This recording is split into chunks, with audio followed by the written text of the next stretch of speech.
If you think Make America Great Again and Get Australia Back on Track sound eerily similar, you wouldn't be alone. Donald Trump and Peter Dutton have developed an ability to appeal to voters through fear and division, making big promises along the way. The biggest difference between the two, besides their nationality, is the fact that one can now act on these plans. And we've already seen big decisions put into motion, most notably America's withdrawal from WHO and the Paris Climate Agreement. But where do these two leaders stand on the future of energy, and should we be worried? We will drill, baby, drill.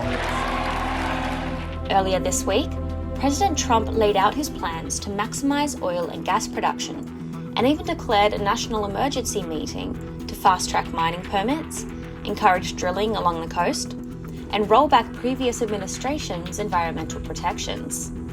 A dramatic change from President Biden's energy plan, which encouraged a departure from fossil fuels. President Trump stated his expectations that these moves will reduce consumer energy prices and increase US energy exports. In a similar vein is the Australian Coalition's opposition to the current Labor government's energy policy, which focuses on renewable energy whilst managing the cost of living crisis. Electricity prices under Labor will go up by 35% over the course of the next year, and much more into the future beyond that. The Liberal Party's plan of adopting nuclear energy, of which there has been a ban in the country since the John Howard administration in 1998, has been called unviable and labelled as an excuse to protect fossil fuel interests. This is supported by the fact that the coalition receives hundreds of thousands of dollars from fossil fuel companies such as Adani and Woodside, as has the Labor government from Woodside.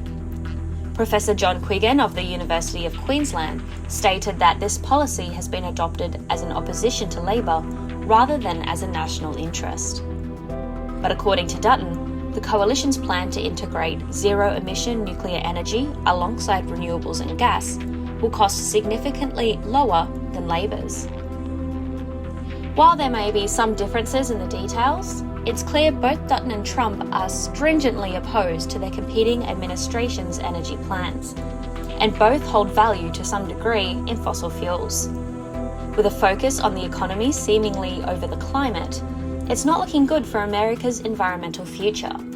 And with the Australian federal election only months away, and the Liberal Party currently edging out the Labor Party, perhaps we will see how Dutton's plan fares sooner rather than later.